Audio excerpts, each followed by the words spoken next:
Good morning বন্ধুরা। আজকে আমি স্টেশন থেকে বাড়ি ফেরার পথে একটা অদ্ভুত একটা সুন্দর গাছ দেখে আমি দাঁড়ালাম। হ্যাঁ, এই গাছটা দেখাই তোমাদের। গাছটা দেখো। গাছটা হচ্ছে, তোমার নাম হচ্ছে ডেভিল বিনস। হ্যাঁ, অনেকে বাংলায় চেনে এটাকে আলাকুশি নামে। গাছটা অদ্ভুত রকমের সুন্দর হলুদ ফুল হয়। আর পাতাগুলো অনেকটা পেয়ারা গাছের পাতার মতন, তার থেকে একটু বড় ধরনের। এটার বিজ্ঞানসম্মত নাম হচ্ছে ক্রোটোলেবিয়া রেটুসা। হ্যাঁ, এটাকে অনেকে চেনে ঝুনঝুনি ফল বলে। ঝুনঝুনি ফল, অনেকে বলে ঘণ্টাকর্ণ, আবার কোথাও কোথাও বনশানও বলা হয় এটাকে।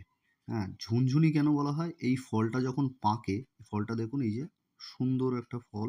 এই ফলটা যখন পাকে কালো ধরনের হয়, আর ভেতরে যে বীজগুলো থাকে, এই বীজগুলো এগুলো ঝরে যায়। ঝরে গিয়ে এই গাছটাকে যখন নাড়া দেওয়া হয়, তখন ঝুনঝুন করে শব্দ হয়, যার জন্য এটাকে বলা হয় ঝুনঝুনি ফল। এটা খুব তাড়াতাড়ি বাড়ে।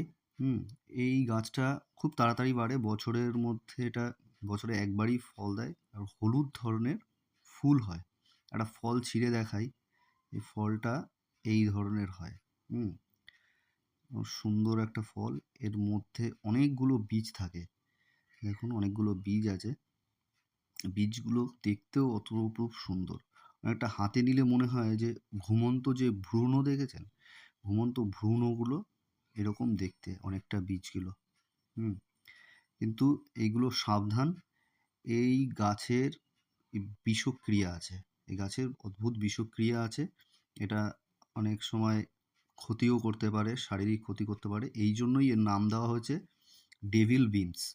হ্যাঁ, কিন্তু এই গাছটা অনেক সময় চাষের ক্ষেত্রে লাগানো হয়, কারণ এই গাছটার গোড়ায় যে ব্যাকটেরিয়াগুলো থাকে তা আমাদের মাটির উর্বরতা বৃদ্ধি করে। তো তার জন্য এই গাছগুলো চাষের জমিতে অনেক সময় লাগানো হয় উর্বরতা বাড়ানোর জন্য। হ্যাঁ, সবুজ সার হিসেবেও ব্যবহার করা হয়। এই হলুদ রঙের ফুল হয়, ফুলগুলো দেখালাম, খুব সুন্দর ফুল। এগুলো দেখতে খুব সুন্দর লাগে।